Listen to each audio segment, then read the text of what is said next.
differ in terms of your pattern, but if you go for the mode, which is either pen and paper or computer based, if you go for computer delivered IELTS, you will not get any extra time. But if you go for pen and paper, you get 10 minutes extra to transfer your answer on the answer sheet. However, the duration of the exam, it remains constant, and same for both the modes, okay? So let's come to the overview. The number of questions that you get is 40 and the number of section is 4, okay? So like, let me just explain it to you with the help of an example. Okay, so let's say you have your 4 section, part A, part B, part C, and part D, part 1, part 2, part 3, and part 4.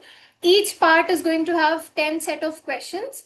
And the pattern is like, the first part is a conversation between two people. So maybe Anjali and I, we both are having a conversation. Anjali wants to, let's say, book a table in a restaurant, and I'm the person, the receptionist she is called, and she wants to book certain things. So I'm going to ask her some basic questions. And sometimes I will ask her something wrong. For example, I will say, I think the spelling of your name, Anjali, is Anjali. So now Anjali would say that, no, it's not Anjali, it's actually Li. So here what I'm trying to say is, maybe at times the answer is going to change from the very beginning itself. So what you have to do is, you have to listen to the audio very carefully. You have to listen to the audio very carefully, and you have to see if the answer is changing.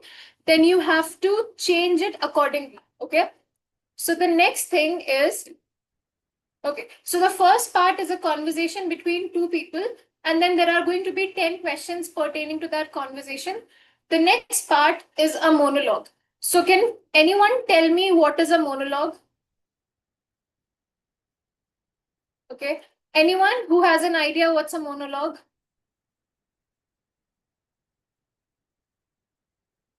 Okay, very good. Single person saying that's correct. Very good, yes. 1-to-1, that's correct. So monologue is basically a speech, or rather a long speech delivered by one person, okay?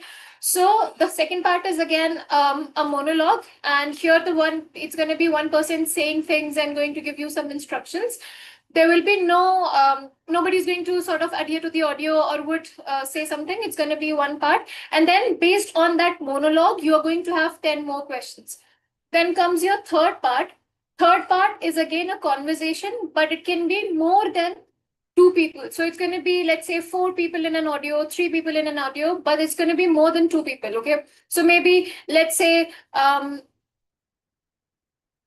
let me just give you an example. Let's say Anjali, I, Dev, Hashmat, we are having a conversation and we're talking about the due date of an exam. Okay. So Hashmat is saying it's 25th. I say, okay, fine. Well, initially it was 25th. Now it has been changed to 26th. The thing is, the answer here in the monologue, in the first part, it is going to change. So you have to be very adept. You have to be very quick in understanding the intonation of the audio, and then you have to also be open to this idea that the answer is going to change. Okay, so this is your third part, which is a conversation between more than 2 people. Then comes your fourth part. Fourth part again is a audio. So it's like a monologue where again one person is going to give you a long speech, and based on that speech you will have some questions. Okay, I hope the pattern is clear. If you have any doubt, you can ask me right now. So let me just write it down. So your listening is divided into 4 parts.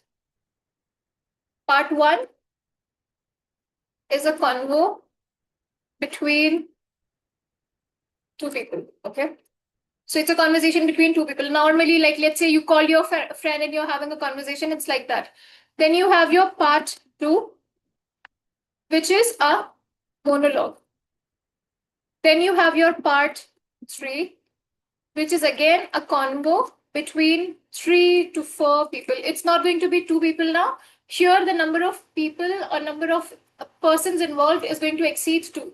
Okay. And then you have your part 4, which is again a monologue. Each part will have 10 questions. Okay. So part A 10 question, part B 10 question, part C 10 question, and part D 10 question. So this mounts up to 40 questions, and the parts are divided into 4. Okay. Now the thing is, with the last part, which is your part 4, it is generally considered to be a little difficult, only because of the fact that for the rest of the parts, let's say part A, part B, part 3, it is all divided into subparts. For example, in the first part of the audio, the person is going to say, listen to the audio and answer question 1 to 4 or 1 to 6. And then there's going to be a pause, and then there's going to be some audio played, and the rest of the 10 questions are going to be asked there. But in the last part of the audio, which is your fourth part, everything comes in sequence. So you don't get any bifurcation, and hence the audio becomes difficult for some people to understand. But there's a trick that you can use in order to do such kinds of questions as well, which I'm going to tell you in the latter part of the session. Okay. So is the pattern clear? Any questions or any doubts that you have so far? Anything that you did not understand in terms of the pattern? Okay, all clear, perfect. All right. Now, one thing that you also have to understand, there's going to be a variety. And when I say variety, there's going to be plethora of accents that are going to thrown your way. For example, let's say first part is about American accent. The next part is Australian accent. The third part is Canadian accent.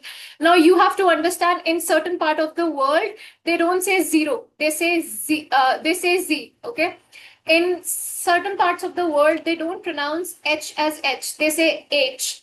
So you have to understand that the accent changes, and that you have to be well adept with the accents that come from different parts of the world. Okay. So for that, what you have to do is something that I'm going to tell you again in the latter part of the session. Okay. The next thing is, with, let's say, when you move from first part to the next part, the difficulty is going to naturally increase. So let's say in the first part of the listening section, you're going to have very basic, very fundamental questions. Let's say you have fill in the blanks, you have very simple multiple choice of questions.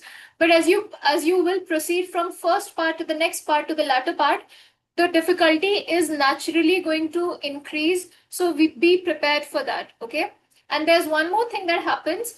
I don't know if you have done any of the listening section, you will see at times the answer, it comes very quickly, very swiftly, and at times you will have to listen to the audio very carefully, waiting for the answer to be announced. But you can't really listen to the answer because they take their own sweet time to announce the answer. So it happens. It is only to check how attentive is the student. So if at all you see that you're waiting for the answer, but the answer hasn't been announced yet, do not feel that you have missed the answer. It's just that at times they take some time to give you the answer. Okay. So you have to listen to the audio very carefully. I hope, again, okay, I told you about that there are going to be different kinds of accent. I told you that the listening section is divided into 4 parts. Each part will have 10 questions, and each part will have different accents. I hope all of this is clear. If it is clear, then can I ask someone to reiterate what I just said? Okay. Let me pick someone. Wait.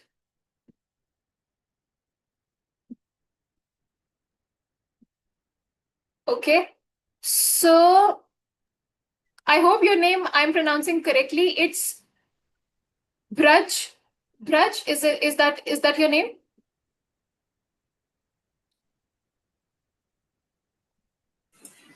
Yes, ma'am. Perfect. All right. Hi, how are you? I'm fine. And what about you?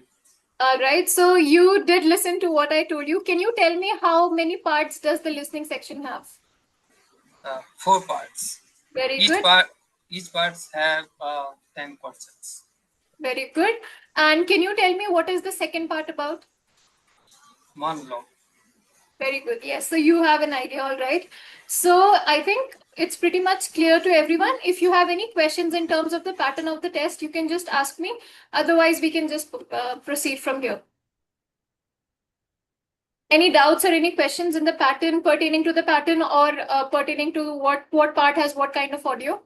when it is audio going forward, we can stop or we can forward back. Oh no. Okay, yes. So there's also one thing that is very important that you just told me. The thing is, you will not be able to pause the audio, you will not be able to stop the audio, or you will not be able to play forward. Okay, so you will not be able to press forward as well. And also, there will be no repetition of the audio. So the audio is going to be played only once. So while the Okay. audio is being played, you have to listen to it very carefully. Okay. Yes, thank you for asking though. Yes, the audio is not repeated, neither can be Okay. stopped, neither can be play forwarded. Okay. Okay. All right. I think now we are pretty much clear. So let's move forward. Okay. This is a very important question that a lot of people ask, and it is imperative because the answer is pretty simple. Yes, it's very easy for anybody to score 9, provided A, you know how to carefully listen to the audio. You are well versed about the fact that the audio is going to have intonation, and with the intonation, there's going to be a change in the answer. So sometimes the audio, just to confuse the listeners, would say, oh, let's say the holiday starts from 25th, but now it has been postponed and it's going to start from 26th. So the answer has now changed from 25th to 26th. So remember, the audio is going to change the answers. The next is, at times you might feel that it's going to take, or it is taking a lot of time for your answer to be, announced, or for you to actually get the answer finally. But it's very normal. It's one of the most prominently followed pattern of the IELTS, where they confuse the listeners by not giving the answer, let's say, in a jiffy. Okay, so that you have to understand. Now, let's come to the essential tips to crack the listening section. So the first thing is, I would say it's a very basic thing that you have to really follow. Practice regularly. And when I say regularly, I don't really mean that for you the regular might be like, let's say, 10 questions per day. No, pick one section of the, let's say, today you're picking one section, which is your listening section. Every day, plan it out. Let's say for a week, you're going to practice your listening section. In this way, you will have familiarity with the question pattern. You will know what kind of questions are very prominent where you get stuck. So you are going to also be able to familiarize yourself with the whole pattern. So it's very important for you to practice regularly. The next is improve your listening section skills. Sometimes I might be able to understand and comprehend, let's say, American accent pretty well, but I didn't really know that I am someone who, let's say, gets stuck in the British accent. So if I'm not going to practice with multiple accents, I will not be able to get the, like, let's say, get into the nitty-gritties of it. So it's very important for you to not only practice regularly, but also practice using a variety of accents. Okay, and that you can only do by listening all kinds of accents, which is your British, American, Australian, and Canadian. And if you just want to improve the listening skills generally, you can pick any audio. Okay, let's say, even there's a lot of podcasts that happens on the internet. So on YouTube, you can search any podcast that actually goes or aligns with your niche, and you can just listen to it without watching the video, because in the official test you will not have a video simultaneously getting played. So just listen to the audio, see if you're able to understand each word. If not, then maybe you can slow the audio once or twice, but try to get a hang of it. Okay, the next is predictive listening. It's something which comes very handy in the listening section. Sometimes when you listen to the question or when you see the question, you know what is the answer going to be. So you can actually very easily anticipate the answers. Let's say there's a biological term that you read in the question. Okay, now you know that this question or this term is definitely going to be included in your audio as well. So now you predict the answer. As soon as you're going to listen to the term, you would know that the answer follows soon. Okay, sometimes what happens is, in the question it says the number of the bus is dash. Okay, so now you can predict the answer, that wherever there's going to be a number and there's a term mentioned about the bus, that's going to be most probably your answer. So we use predictive listening as well. Listen for keywords is also something very important. Sometimes, again, some nouns cannot be changed, right? The name, the place, let's say if there's an animal, they will not change the name of the animal. So when you listen to the audio or even when you look at the question, make sure that you either mentally prepare these keywords, or if you're going for pen and paper, you can just highlight or circle those keywords, and you know that this is going to be in the audio as well, and that it can help you mark the answer correctly. Okay, so predictive listening and listening for the keywords are two things that comes very handy when you're talking, especially when you are trying to crack the listening section. Okay, the next is be mindful for spelling and grammar. In the listening section, if you've written the correct term, but there's only one alphabet that you missed, or you wrote it incorrectly, the whole answer goes down the drain, remember? So it's very important for you to see the spelling is correct. And sometimes you have to change like very tiny, you just have to make very small tweaks in terms of the grammar. For example, in the question is, I will go to the school, and in the question is, I will be, so it's not going to be go to the school, it's going to be I will be going to the school. So sometimes very minutely you're going to be anticipated to change the grammar. There you have to change the grammar. Do not write I will be go to the school, again it's going to be an incorrect answer. So at times you have to change the grammar. And spelling, of course, it goes without saying, if you're going to write the incorrect spelling, even if it is just an alphabet, the whole answer is going to be going down the drain, right? So this is something that you have to be very mindful about. Any doubts or any questions? This is a passage and communication like a story. What about that labels diagram? If it is, You're asking about the diagram labeling? yeah. Okay. See, in the diagram labeling, see, this is something that is not a very prominently asked question. Rather, I would say map are the kinds of questions that comes more frequently.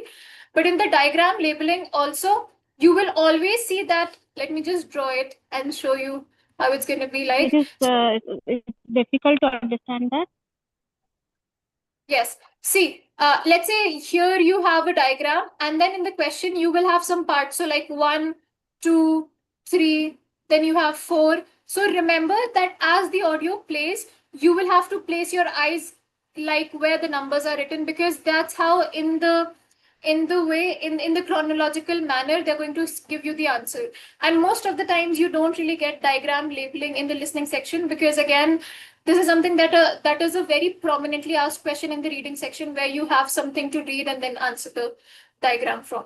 But if at all you get the diagram labeling in the listening section, look for the numbers, and as soon as the audio plays, if it is just the term, you just have to write the terms here. Okay, so it's like that. Yes, Dev, you are also asking a question. You can please ask now.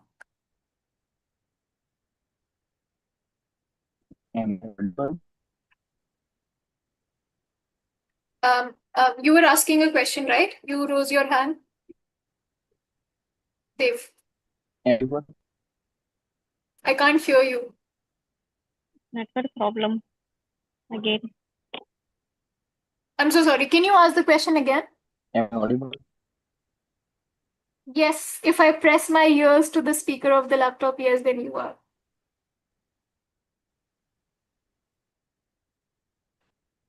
Yes, I can hear you now. Yes, Ram, you can also ask me the question right now.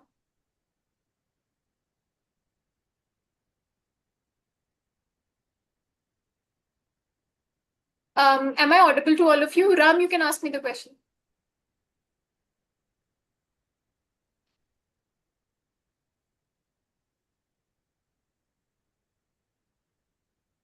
Am I audible to everyone? Yeah, some network issue is happening. Is it fine now though?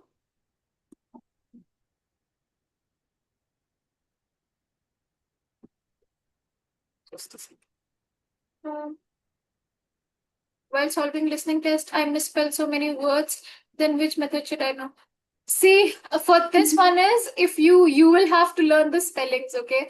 And if is there any particular spelling that is difficult for you to, let's say, remember, then we can definitely have a conversation. What was the other thing that you wrote?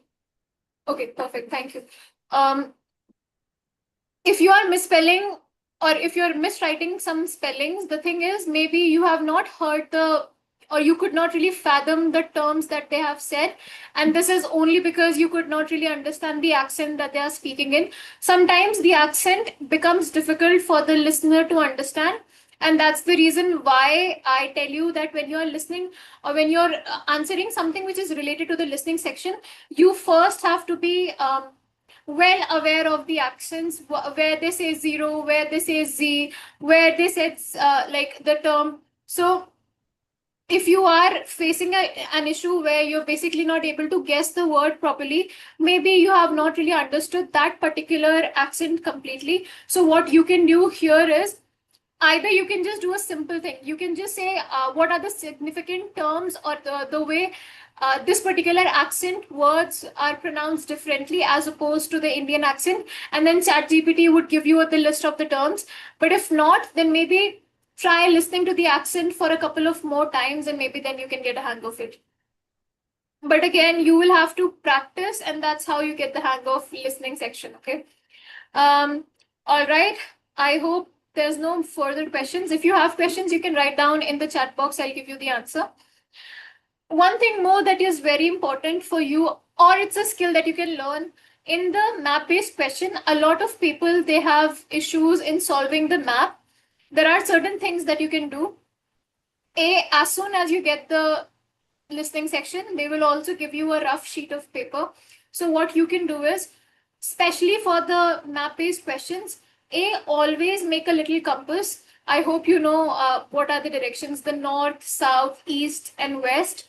Because when the audio is played, they say towards your east, you can see a cinema. Towards the west, you can see the road. So you need to remember at that point in time where is east and where is west. And there are certain terms that they use. Do you know what's a winding road, anyone? What's a winding road?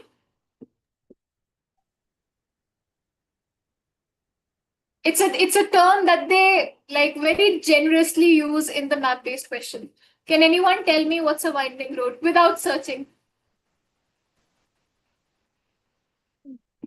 I'm going to write down the term. They say winding.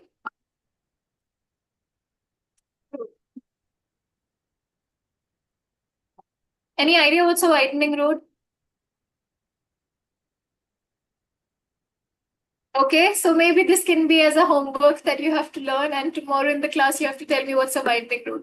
It's a very prominently used word in the map-based question. I want you to find out the answer, and tell me in the tomorrow's live session what's a winding road. Okay. The next thing that is very prominent in the listening section and in the map-based question, you will have the directional vocabulary like north, south, east and west, right, left. You also have something called the spatial vocabulary. Do you know what's a spatial vocabulary, anyone?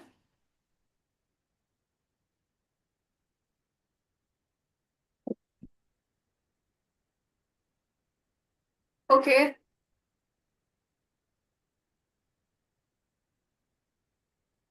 We can see Ram doing a lot of diagrams. I don't know for what reason. Don't do it, okay? All right. So, spatial vocabulary, you know the directional vocabulary, which is your north, south, east, and west. Spatial vocabulary, however, are the words like adjacent, at the far end, or what's another word? Opposite. Let's say next to. So you have to be familiar with the terms, and you need to know the exact meaning of these spatial terms, especially in the listening section where you have where you have maps, because these are the two kinds of vocabularies they use, and that's how you can navigate the answer. So A, the spatial vocabulary, B, the directional vocabulary is something that you have to be familiar with. Apart from that, if it is a listening section question, particularly the map-based, draw a small compass. It will help you navigate throughout the map. The next thing is, while you're answering the map-based question, always look for the sentence which says you are here, or the sentence that says the map begins, or the map commences from here. These are the sentences where they will guide you exactly where you have to place your eye before the map begins. Apart from that, the as soon as you get the map, they give you some time to like observe the map. Make sure that you observe the places that are given, so that as soon again when the audio begins, the audio uses those references and guides you throughout the map. So for example, if let's say a street is given, they would say right above the hill street, you have another street. Okay, so basically the information which is already given, you have to use it and be familiar with it, and it helps you to guide you throughout the map. So these are certain things that you can keep in mind while doing the map based questions. Okay, the next is the recording will be played only once. One of you just asked me the question and we gave the answer for this. Excuse me, ma'am. I have to write all the answers is in answer sheet, or I can use some rough paper. I have to write on the rough paper. After that, I can write on the answer sheet. Okay, if you're going for pen and paper, you can roughly write down the answers, and then I can't hear you, ma'am. Network issue. Can you hear me now? Can anyone hear? Like everybody, can you hear me now?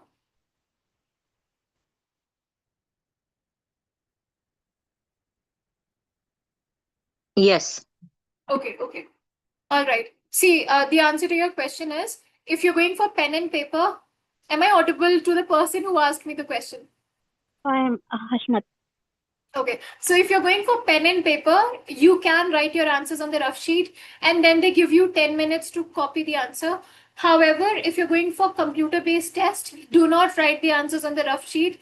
You have to write down, I'm so sorry, you have to type down the answers as they give you the answer. For example, simultaneously, you have to listen to the answer, and on the same time, you have to write down the answers as well, because in the computer-based IELTS, you will not get any extra time. And as soon as the audio is over, maybe within a minute, the screen is going to freeze. So if you're going for pen and paper, yes, you can you can write down the answer on the sheet of paper, but in the computer-based, you cannot really do that. Okay. Okay. All right. And there's one thing more that you can follow in the listening section. Either write everything, every answer in the capital, if you want it to be easier for you. So write every answer in the capital, be it your fill in the blanks, be it your map based questions, everything you can write in caps lock on. Or if you want to write in, let's say, small letters, then you have to remember if it's a place, then the first alphabet is going to be capital. So actually, it is suggested in the listening section, write everything in capital letters. It is going to make, it's just going to make your experience more easy. Okay. The next is, I hope everything is clear till now, or if you have any questions. All answer I have to write in capital letters only. You can write everything in the capital letter, and it is actually recommended to write everything in the capital letter only in the listening section. Oh, okay, fine. Yeah. In the writing section, you cannot do that because then you have to see the grammar part of it. So don't do that in the writing section, but in the listening section, yes, you can write everything in the capital letter. Okay. Now, one thing more that you can do is, remember I told you in this, in the writing 1, 2, and 3, these are the parts. Answers are going to be broken into subdivisions. So like first part, they will ask you, read the question 1 to 5, 1 to 6, 1 to 4. In the second part, they also say read question 1 to 6, and then 6 to 10, okay? However, in the last part of the listening section, which is your fourth part, you have to answer everything sequentially, but in one go. So what we can do is, before the audio plays, this is generic for all the parts, okay? Before the audio is played, they give you some time to read the question. And then after the audio is played, they again give you some time to check the answer, okay? When they give you some time to read the question, make sure you don't really bifurcate reading the questions. You read all the questions at once. This will leave you more time. And then as soon as the part is over, let's say first part is over, and then now they say, now you have some time to check your answers. Do not waste your time in checking the answers, because you don't really have any reference to check it with, because you can't remember the audio, right? So here, instead of checking the answers, you can just swiftly see if there is any spelling error, but move to the next section and start reading the next question. In this way, when you will be in the third part, you're going to have more time to read the fourth part questions. And here you can give yourself more time to read the questions, because the fourth part is hands down the most difficult one. And for that, you have to be able to read all the questions. And this is how you do it. In the first part, when they give you some time to check your answer, move to the next part. In the next part, when they give you some time to check the answer, you move further to the next part. So here, this is how you basically use your time effectively. And also, do not waste your time on one answer. Let's say you missed one answer. Do not sit there, because again, if you're going to miss out on two answers, it's going to be very difficult for you to align yourself back to the listening section.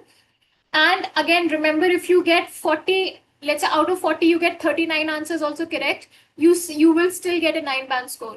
So it's fine if you missed out on one answer. Do not sit there. Don't become hopeless. Move to the next section. Okay. And also, there's one more thing. It's not possible for all of you to remember what was the whole of the audio. So it's fine if you forgot about what was the context of the audio. Just stick to the questions keywords. Just stick to the part where you have to answer your question. And that's all. You don't have to remember. You don't have to understand everything. Just the part where you have your answers. That's what should be the most concerning area for all of you. Okay, so do not waste your time trying to understand and retain what's the whole audio about. Just get your answer and be done with it. Okay, any questions or any doubts that you have? Is everything clear? And also, no matter how many times I tell you, unless and until you start doing the mock test, unless and until you start practicing on your own, all of the information, it's going to be just a piece of information that you will not be able to use practically. So start preparing for your IELTS test, start doing the mocks, okay? Okay. I just got it. I'm comfortable with the accent. And I got the answer, but I wrote the wrong word. Dave, can you explain it to me? How did you write the wrong word if you were comfortable with the accent and you also got the answer?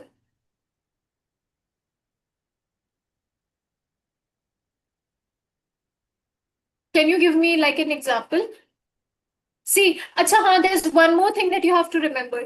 If the question says, do not write more than one word, if you write more than a word, even if that contains the answer, it's going to be incorrect.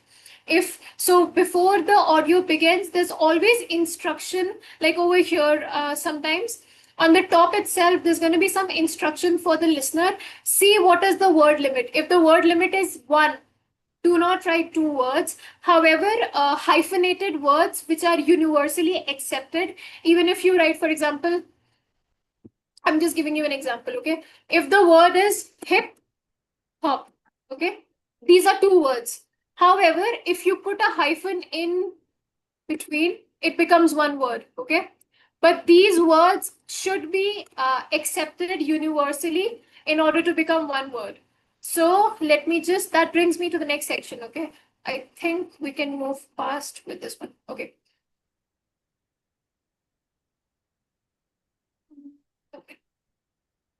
Here we have, see, if you are confused about how the words and numbers are calculated, here is a hyphen. If you see man-made, but here there's a hyphen in the middle, it becomes 1 word.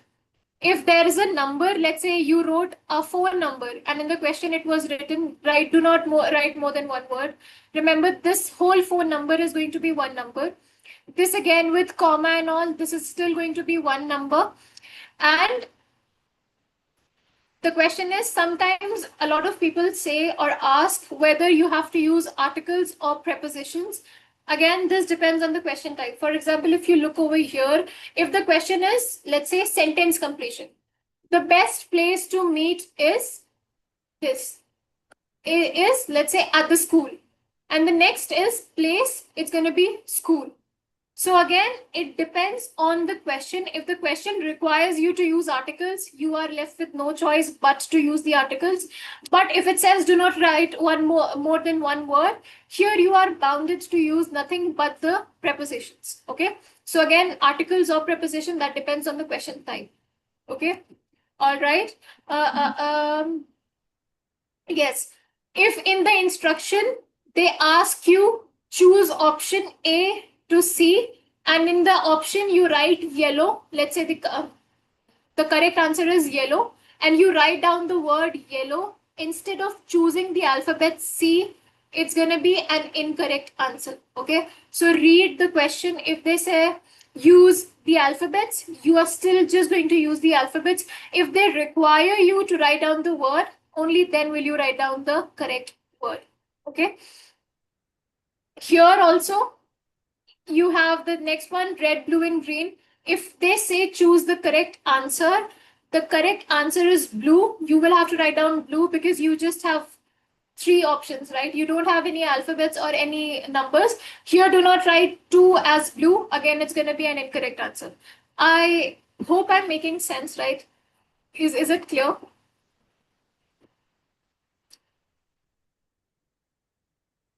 Okay. No, ma'am. Sorry, yeah, please ask me. No, ma'am. This I can't understand. Okay, let me give you, let me write it down so maybe then you'll understand. Wait. Okay. Sometimes what happens is, let me write it. Okay. In the question, it says, choose the correct alphabet. Okay. And then you have alphabet A, which says blue. Alphabet B, which says apple. Alphabet C, that says, basically A, B, C are your options, right? Okay. Okay. So now you were required to choose the correct alphabet. Instead of A, let's say A is the correct alphabet. Instead of A, you write blue. It's going to be an incorrect answer. Is it making sense? Because in the question itself, they have mentioned it explicitly that you have to choose the correct alphabet or the options. So the option A you have to write, and you cannot write blue as the correct answer. Is it making sense? You can Yes, ask ma'am. me. Yes, ma'am. Yes, ma'am. Yes. Right. Okay, so this is something that you have to be considered. You have to be considerate about. Okay. All right. Let's move forward. Again, we have discussed about this, so we can just quickly move past this one. Practice active listening. How will you do that? You're going to do a lot of tests, and here you will be able to make yourself familiar with different kinds of accents, different kinds of ways in which the words are spoken, and it will help you in improve your overall comprehension by just practicing with the questions. The next is familiarize yourself with the question types. Remember, in the listening section, like your reading section, you have different types of questions that are asked to you. For example, you have fill in the blanks, you have complete the notes, you have complete the table, you have complete the map, you have multiple choice of questions. So you have basically a lot of questions that you need to be familiar with, because if you're not familiar with these kinds of questions and you haven't practiced on them, on the official day, if that kind of question comes, it's going to be extremely difficult and very uncomfortable for you to answer. Because at the time where you are under a lot of pressure, if something new arises, of course, it's going to be a matter of a lot of contention. So familiarize yourself with the question types, and while practicing, practice from the materials which are authentic. Do not practice from anything and everything, because again, remember, IELTS follows a pattern, and that pattern you should be familiar with. Okay. The next is predict content before listening. When you will read the question, sometimes you will be able to make out what is the answer. So you have to use this technique a lot in the listening section, because again, before the audio begins, you have the option of reading the question, and sometimes you can even make predictions. Okay. The next is improve note taking skills. This is something that you can do in the writing section, where you can use it in pen and paper based, because there you can make, let's say, if there's a date that you saw, you can circle it. If there's a term that you saw, you can just square mark it. But in the listening section, computer based, that is something that you cannot do. However, you can still highlight the words. So you can use these techniques to make sure that you are mentally ready and you have marked the keywords better. The next is understand the test structure. It's very important again, because if you're not familiar with it and something alien comes to you on the day of the exam while you're writing the test, of course, it's going to be a matter of a little concern. So please make sure that you have practiced the materials and you have practiced from the authentic sites. The next is recognize synonyms and paraphrasing. Can someone tell me what are synonyms? Words with opposite meaning. Words What's with same meaning. That's correct. So synonyms are words that have the same meaning. So like I can say I like you, or if I say I'm fond of you, or I can say I really if for hate, if I want to say I hate you, I abhor you. If for things that you did not understand, you can say I didn't understand, I didn't comprehend, I didn't fathom. These are all synonyms. These are different words, but they have the same meaning. In the listening section, they are going to use synonyms a lot, and they are also going to paraphrase a lot. Can someone tell me what is paraphrasing? Making the sentence with the same meaning with different words. Correct. So when you rephrase the words without changing the meaning, that's paraphrasing. And in the listening section, you have to be familiar with paraphrasing, and so is the case for the writing section, where you have to paraphrase a lot of information. So be familiar with synonyms and be familiar with paraphrasing. The next is you don't have to focus on everything that is given in the listening section. It's not practically possible for a human to remember every information he or she heard. Just focus on the key words, just focus on the things that come to your answer, that is going to form the backbone of your answers, and that's what you just have to focus on. Do not focus on everything, okay? Again, listen for essential words like nouns, numbers, only for because of the reason, because these information are not going to change. And if it is in the audio and if it's in the question, of course you will get the answer using these keywords, nouns, verbs, and numbers. And again, don't stress about every word. That's the reason, because it's not possible for you to remember everything. Just remember that the listening is concerned with the questions that you have to answer. That's all. So if there are things that you could not really understand, it's fine. As long as it's not coming into the way of your answers, it's fine if you didn't understand. The next is, when they give you some time to check your answers, do not waste a lot of it because you don't have the reference material. Just move on. And if there's one or two answers that you are a little confused about, save it for the last, because if you start writing or if you start making the rectifications, chances are that the audio might begin and then it's going to be a lot of focus for you. So keep all of the changes for the last. Okay. All right. I think we've covered this one. Anything that you want to ask till now? There's one thing that we have to discuss about this one. What are distractors? See, distractors are going to be, yes, please ask. Distractions that they will talk about the speaker, they will mention about the options, but in another way, but that is not the answer. If That's you are correct. focusing on the exact word, means you will end up into some distraction. That's correct. See, distractors are when they give you the incorrect information, pretending to be the correct one, and then they change it. Here, what they do is they will use but, nonetheless, however. Sometimes they're going to change the answer like, oh, initially it was this, but now it has been changed to this. These are all distractions. These are just to confuse the listeners. But again, if you will listen to the audio carefully, you will see that the answer has changed. It mostly happens in the multiple choice of questions where they give you the answer and then they change it later on. So focus on the stress of the audio, and that's where you will see whether it's actually the final answer or if there is any scope for the answer to change. So very prominently used in the listening section, they confuse the listener with giving a lot of distractions. So please be sure, until and unless you're very familiar with the answer, do not write the first information that comes to your way. Okay. So again, these are some ways in which you can improve your listening skills. Engage in conversations. I would say do not watch a lot of movies, but in terms of understanding the accent, yes, you can do that. But instead of watching, start listening to a lot of podcasts, because remember, watching English movies will help your imaginative and visual powers. But when you go and give the test, there will be no movie played in front of you. So you have to be able to understand it. So instead of watching more, I would say listen to a lot of podcasts. You can use some time to join English language groups where you basically converse with the other people. It helps you understand different kinds of accents, and it will also help you to speak better. So the more you speak, the better you understand. These are some skills that you can use.